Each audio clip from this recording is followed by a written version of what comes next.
my left.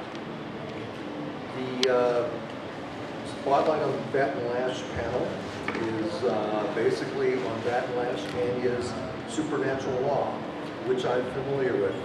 Batton and I have been friends for a few years, and he's asked me to be his interviewer here today.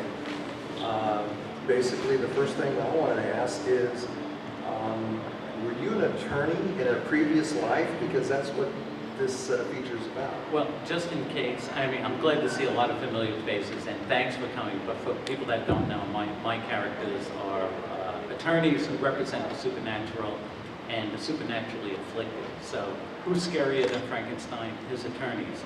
So as you can imagine, it's a humorous series, and that's probably the second most asked question I get. Am I an attorney? And I'm not. And it was only because the premise of the strip made me go into all sorts of legal research and talking to more attorneys than you'd ever want to talk to in your life. But no, I'm not an attorney. Okay. I think the next question would be, did you figure up this strip on the East Coast, or did you do it here on the West Coast? Oh no, I grew up in Brooklyn. I spent the first part of my life in New York and Brooklyn Heights. The strip I had mentioned about talking to more attorneys than I ever thought I'd talk to began out of necessity. I got the opportunity to do a comic strip for a local newspaper in downtown Brooklyn, which is where all the courts and the municipality is. And I thought if I did a strip about attorneys, at least that audience would be looking at it. I didn't think it was going to go anywhere. It was going to be something I did until my big idea came to me, and when I got into comics. But a year into it, I was having a ball, had a lot of fun, despite the research. And I said, oh my God, this is what I want to do. So that it just grew from there, and it began on the East Coast, and it was picked up by a legal publication a few years after that, also on the East Coast. And it didn't become a comic book until I moved out to San Diego in the early 90s. Okay, so you say the comic book started in the early 90s. What issue are you on now? Well, that's a whole other thing that we could talk about a little later, about how the markets have changed the way self-publishing, I'm a self-publisher by the way, how the market conditions in the comic book industry has changed the way self-publishing is handled. The last issue I did was issue 45, and that's not counting 5 issues of Mavis, which is the spin-off title, and a couple of one-shots here and there. The reason I was asking how many issues you currently have in this comic book series is that my wife and I, we attended a book signing of your most recent trade paperback. Well, funny you should mention that, Michael. It is on sale here, and this is a collection of issues 37 through 40, in addition to a Mavis story and a couple unpublished things, and it's called The Monsters Meet on Court Street. Court Street being that avenue in downtown Brooklyn I mentioned earlier. So this is the latest, which was done thanks to Kickstarter, by the way. That's something that has its own panel later on today, but we can talk about that a little later on when we open the floor up for questions. Well, just as a heads up to you, Batton's wife, Jackie Estrada, will be here at 3 o'clock today for the Kickstarter panel program. Okay. And, right, and she has worked with me on the comic books. I started the comic strip before I met her, and the comic book we both teamed up on it. She's editor and letterer of comic book series. And if you think I get a break because my wife is the editor, try to pass a joke that's not funny. Ain't gonna happen. That's good. Okay. I noticed that, well, you had that on the bottom, but I noticed you'll have another book here, Life Partner of Frankenstein. This is, yeah, well, this ties in with the last issue I worked on was issue 45. Conditions in comic stores have changed where I don't think a self-publisher like myself can do a bi-monthly black and white floppy, as we call it. You know, floppy is like the 32-page comic book. It is just not economically feasible, and there's just not enough stores to support it. So by staying alive, I started doing the strip on the web as a webcomic, in addition to collecting it. So I have the best of both worlds. I think things are heading towards digital comics, but print will always be with us. So the idea is you create the content, then you repackage it in little volumes. As you can see, this has a spine, it's color, and I self-published this as well. The reasons for this is if comic stores aren't going to carry a book, there's other markets, libraries, bookstores. However, they won't carry a 32-page saddle stitch floppy. But they will carry things that have spine and an ISBN number. So there's other ways to get your work out there. Now, I have one of my best retailers here in the audience, and John Berry and Debbie have been tremendously supportive. There's just not enough of them out there. I would say I have like maybe 50 stores that really support me and will order anything I do, and I'm really grateful for that. But there's hundreds of stores, and if they don't order your book, you got to think of a plan B. Well, talk about Plan B. I noticed you also you showed us a comic book, Yes. Simpsons Super Spectacular. So you've done work for Bongo Comics. I do work for Bongo, and I pretty much write the stories of Bart Simpson's favorite character. Does anyone know who's Bart Simpson's? Radioactive Man. Thank you, yes. So within the Simpsons universe, there's also a Radioactive Man comic, which I write. And this is the current one where I was lucky enough to do a Doctor Strange parody and get Frank Brunner to draw it. Old timers here might remember him from doing some of the classic Doctor Strange stories. And I also do work for Archie Comics, which is, I have to admit, a big kick to do. And those are occasional jobs that I'm thrilled to get, but Archie's sort of been in flux lately, so not much has been coming from them. But Bongo's been kind of steady. But I'd much rather go back to my thing. Right. Talking about Archie Comics, you also did the Archie Meets the Punisher. Oh yeah, Archie. In fact, that is my horn blows at midnight, because Archie Meets. Well, now it's almost 20 years ago, but. And I've got kids coming up to me today saying, I heard you did something called Archie Meets the Punisher. Is that true? It's like, did that really happen? And I can say, yes, it did happen. In 1994, Archie and Marvel Comics did a crossover where the Punisher went to Riverdale and met Archie and the gang. And I wrote that. And for better or worse, that kind of put me on everyone's radar. So they knew who I was. And I was able to use that as a way to get attention to Supernatural Law, which I was just beginning to publish as a comic book. So that they couldn't get rid of it. I was like that fly that you can't get rid of it. Going back to your work, Supernatural Law had a different title at the beginning. What was it, and why did you change it? It was called Wolff Byrd, Counselors of the Macabre, and that's still kind of its unofficial title. The characters are still Elena Wolff and Jeff Byrd, and they're still Counselors of the Macabre. I changed it because in the excuse me, in the late 90s, Universal Pictures took an option on the property, and they felt Wolff Byrd didn't mean anything to anyone, and I had to agree with them with that, because when I was trying to sell it as a comic book, the first 23 issues was called Wolff Byrd, Counselors of the Macabre. First of all, the title was too long for anyone to fit into a catalog, so it was always Wolff Byrd, and they always spelled Wolf wrong. It's spelled with 2 F's, not with 1 F, not with an E, and they always spelled Bird wrong. It's with a Y, not an I. Or worse, they called Wolff and Byrd, Council of the Macabre. Those are my accountants, so they had nothing to do with the strip.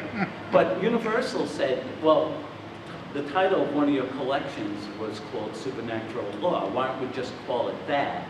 And I thought, you know, that sums it up right away, because when you say Wolff and Byrd, at the time, Dark Horse was publishing a comic called Wolff and Red, so there was more confusion. But Supernatural Law, people were like, I think I get the concept right from the title. So that's why I changed it. So and I know with my luck, I'm under another option that they're going to say, you know, let's go with Wolff Byrd. So we'll be back full circle. Talking about options, you mentioned about a movie. Right. How's that doing? Is it options still out there? Well, how long do we have here? Yeah, well, I'm happy to say another option has been picked up, but the movie option, that's a whole other story, and I'll try and make it very succinct. The thing, you know, it's a learning curve, because when I was approached by Universal to do a Wolff Byrd movie, of course I was very excited, and talked about the Universal monsters being in it, and it was yeah, we'll do it, that'd be great. We'd love to revive those characters, and it was all great. I would say it was wonderful for the first 6 months, and then it began to go downhill rapidly. And for 5 years, they kind of, there was many scripts, many rewrites. The Universal monsters kind of receded in the background, and they created the new monsters for the clientele. I even did an issue. I don't have it downstairs, unfortunately.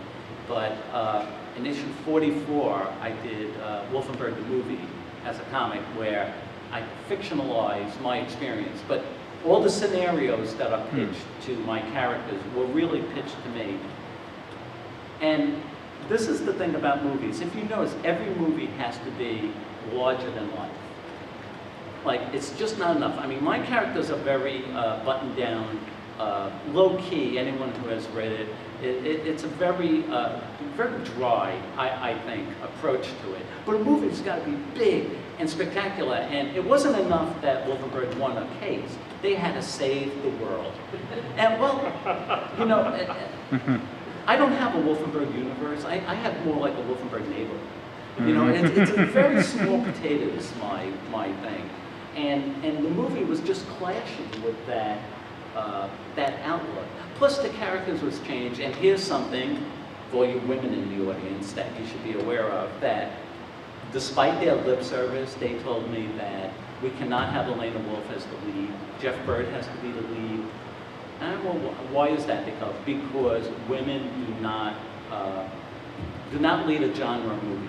And so I said, well, what about aliens? By the way, this is before Underworld, if I've got that title right. I go, what about Alien? That's the exception. That was a fluke. And it's like, well, some fluke, it's like a sensation. So right away we clashed with that, and the characterizations were bothering me. So it just became just bad news. And when they decided not to renew the option, I go, that it was one of those cases like, you're not going to renew. Well, I wasn't going to renew either. So it was a good parting of the ways. But it got to a point where it was heat-seeking concepts, where whatever was the big box office that weekend, that was the approach they were going to take with Wolff Byrd. Like when Spy Kids, and I'm not kidding about that, Spy Kids made it big one weekend. They go, how about this? Wolff Byrd are kids. And they're kid lawyers. And it's like, okay. I said, no, I'd rather not. And when Jennifer Lopez was in some big movie of that weekend, how about Jennifer Lopez as Elena Wolff? And it's like, well, no. She was in a movie where she played a psychiatrist, I think, The Cell. Do you remember that one? I didn't believe for a moment she knew what she was talking about when she was talking about, like, well, it's obvious his dreams represent the Freudian. It's like, Jennifer, I don't understand it, and I know you don't understand it. So I didn't think she was right for that part either. But I think the worst was, and this was really time to say goodbye, they said, oh, by the way, an expression I've learned to hate, let's think outside of the box. Once you hear that, run for the hills, because you're going to hear something that is going to aggravate you. They said, let's think out of the box. Just a wild idea. We got to get this picture off the ground. Okay, what is it? Wolff Byrd are not attorneys. It's like, well, that's the whole concept. They go, no, they literally defend monsters. like, they go in and they fight, like, with swords, and they're fighting the bad monsters against the good monsters. That's when I got my lawyer on speed dial, and it ended from that. P.S., a year and a half later, that movie was made, and it's called Van Helsing.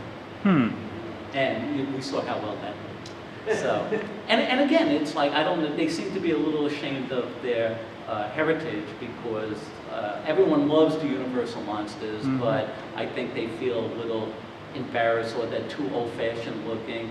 And you know, my feeling is, like, just tweak it a little. You don't have to, look what, up until recently, look how DC handled Superman and Batman. You just tweak it a bit, and you contemporize it. The basic look and concepts are solid, but they keep reinventing the wheel.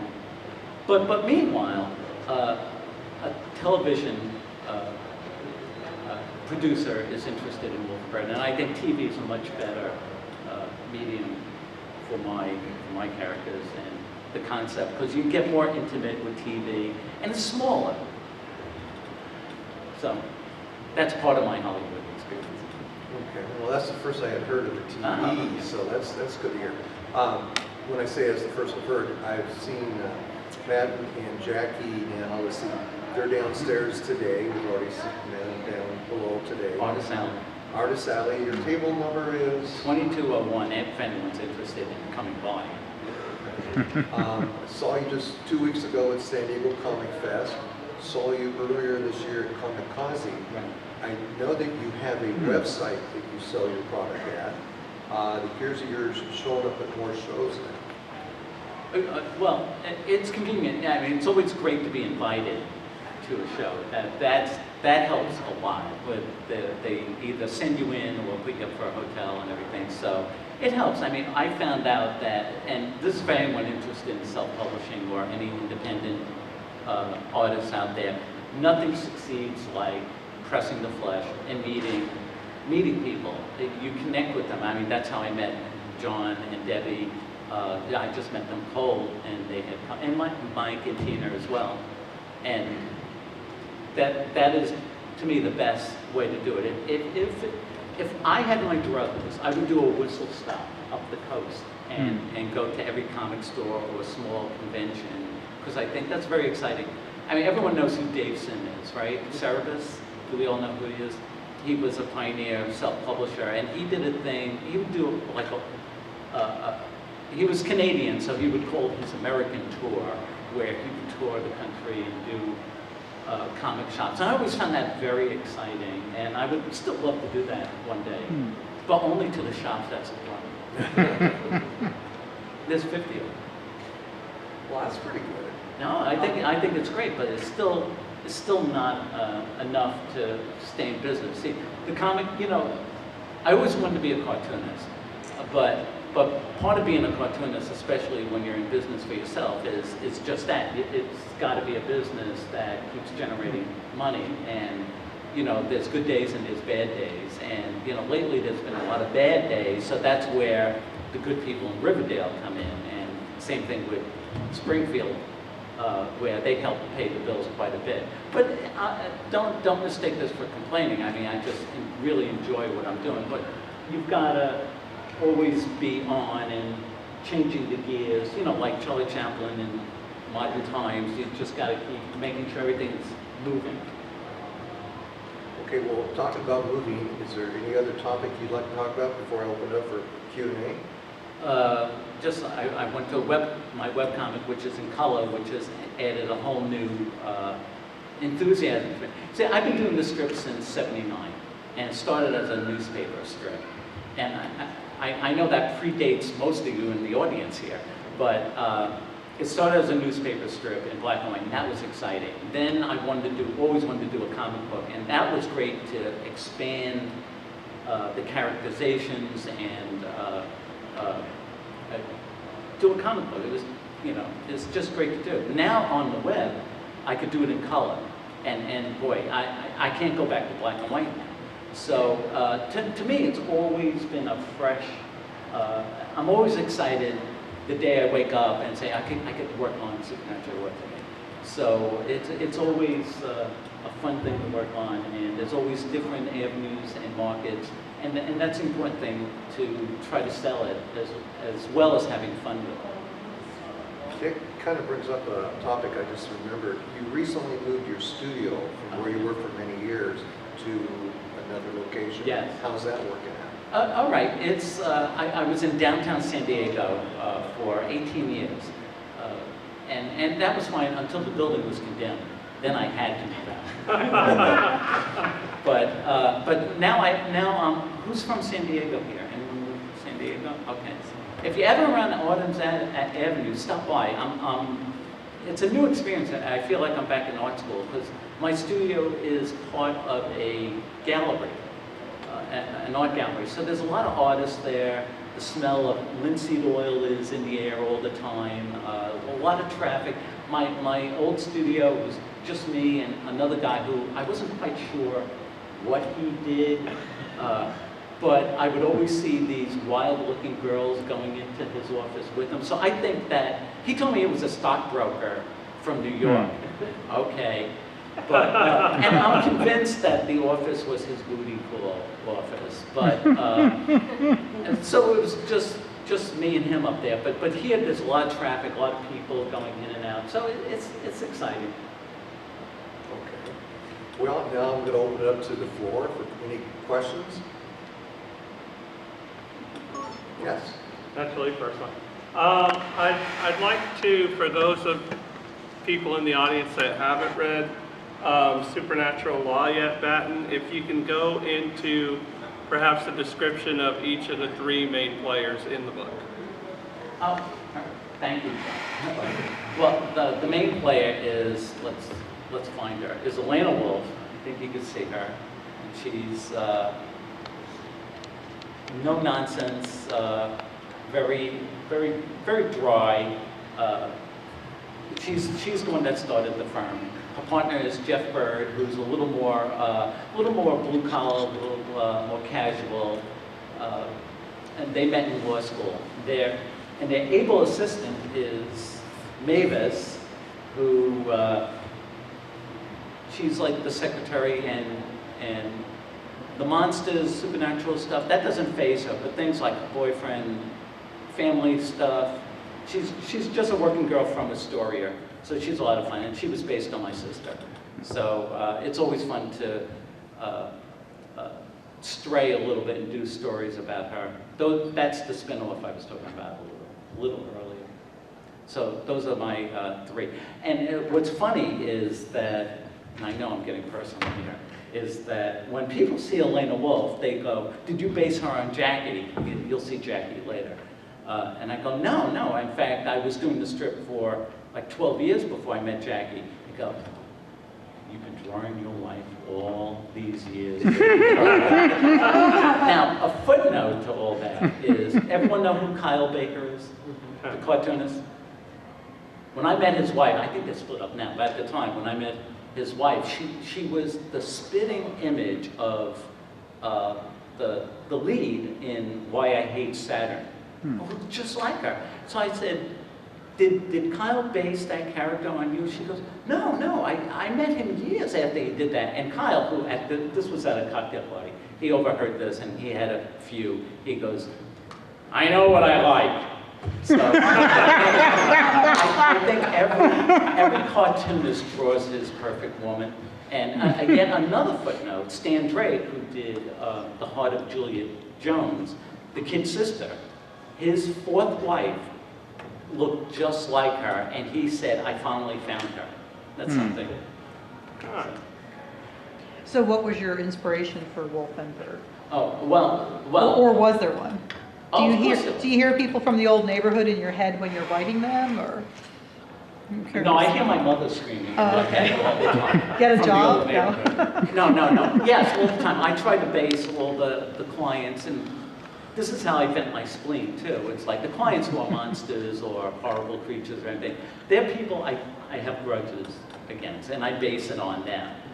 Wolff and Byrd are sort of the yin and yang of me, by the way. You know, Elena Wolff is the cool, confident, suave, you know, like no nonsense, don't fool around. That's my fantasy personality, while Jeff Byrd is more of the pushover, the I don't want to ruffle feathers, you know, excuse me, but you're stepping on my foot type of guy. Sadly, that's me. So, but the both of them are sort of part and parcel of me.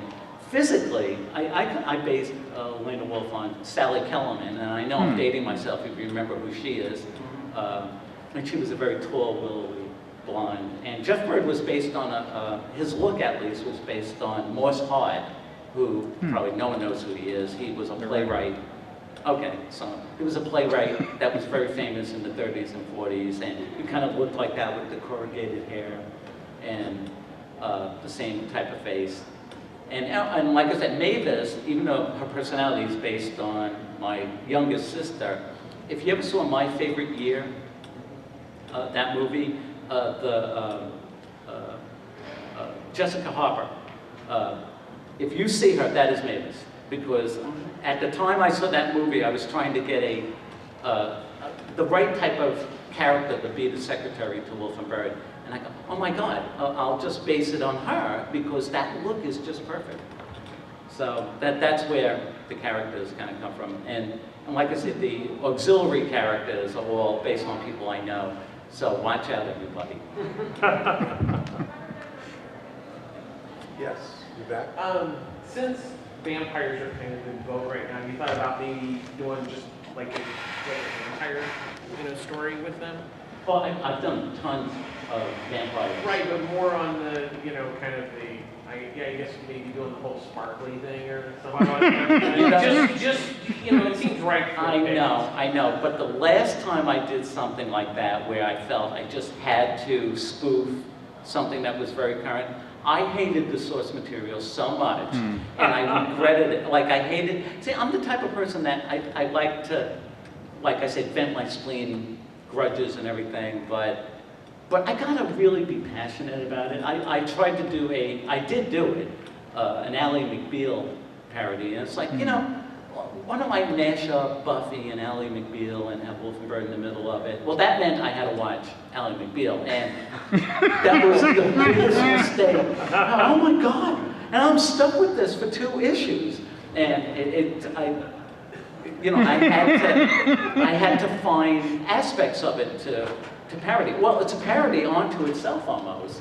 And it was just so unappealing, I couldn't wait. So I did think, like, maybe I should do something about Twilight. Then I just saw, like, a couple of, like, clips of Twilight, and my head was beginning to spin. No offense to Twilight fans, but it's just, well, and plus, I've got so many other, my big, trust me, I've got a lot of shortcomings. However, the one thing that I've never been insecure about is coming up with an idea. I mean, I have a laundry list of stories I want to, there's just not enough time to get to do.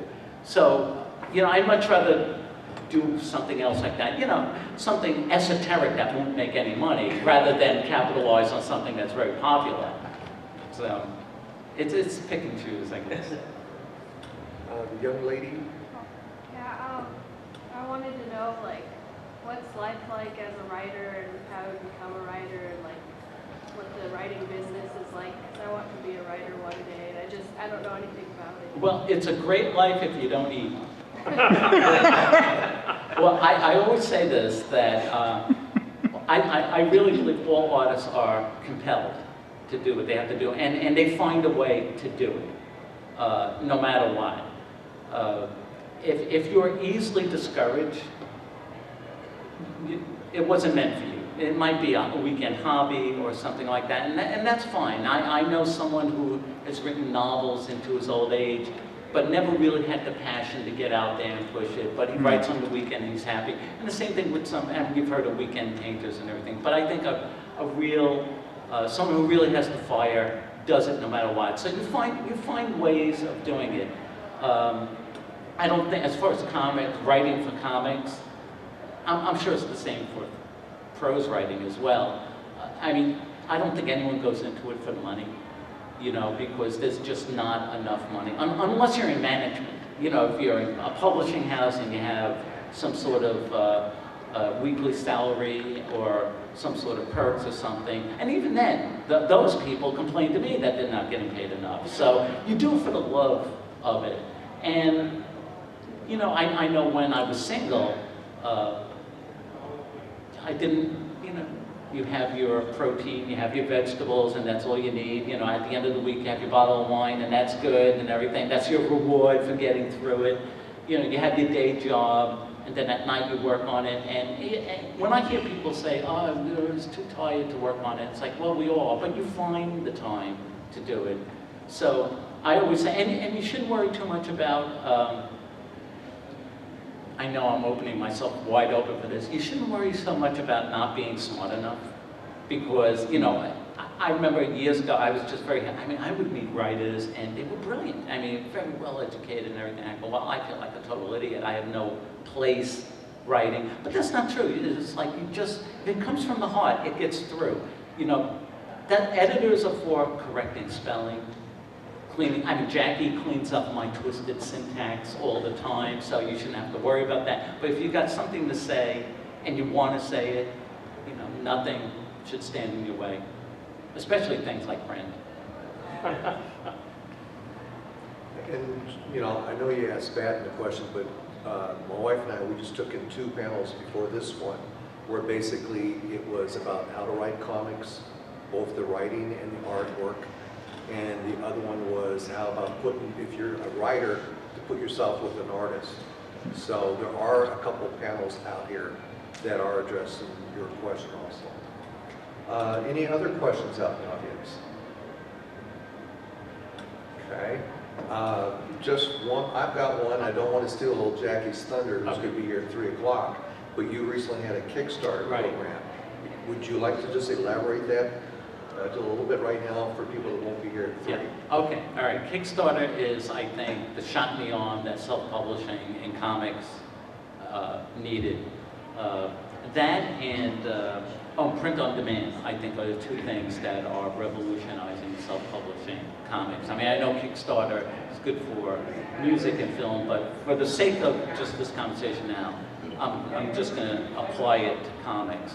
Well, you know, a book like this costs several $1,000s to produce, in addition to my time and my assistant's time to put it together. Jackie, again, the brains behind the outfit, suggested we do Kickstarter, and I thought she was crazy. Yet we had a goal. You know, you say, everyone familiar with Kickstarter, where you set a goal and you have X amount of days. In our case, it was 30 days to raise our goal price, which was, I think it was $7,200, something like that. And within a little less than 2 weeks, we made that goal. And we kept going, and we finally made, like, I think, a little over $10,000, which to me, I was bowled over. I couldn't believe it, and I was so grateful, and that was because many fans of the book and many supporters. But the real surprise was that people who had never heard of the book, never heard of me, they liked what they saw. And they go, oh, I'll put in 20 bucks for this. This looks worthwhile. So anyone considering doing a Kickstarter project, you really should seriously look into it, because it does pay off. If people love sincerity, I think people enjoy creative people. So they're willing to support something like that, which is why I think Kickstarter, you know, it has funded more artistic projects than the National Endowment of Art, because I think the average person wants to encourage the creative person, and now they're engaged in it. How many times have you heard your favorite director or artist or writer say, you know, here's a project, here's my pet project, and he goes, blah, blah, blah. And you hear the audience ooh and ah. They go, but the producer, my editor, the money people said, no way, and you hear the audience groan. Well, Kickstarter goes right to the fan that gets it, that the bean counter couldn't get it. You know what I mean? So I think that you're going to see, well, you're beginning to see a lot of wonderful things coming out of Kickstarter, and I think this is just the beginning. Well, Okay, well, thank you so All right, much. thank you And- everybody for coming.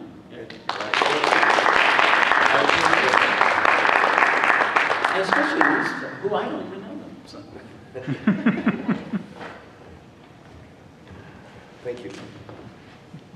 This is the time when everyone mobs you for signatures? Yes, just, if you like this stuff, there's more downstairs in Artist Alley, and I'm talking to the 4 strangers.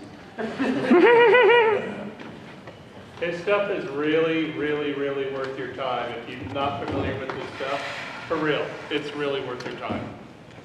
I've supported him for years. I'll continue to support him because he's that good. You're a check with you. Thank you. Oh, and let's have a big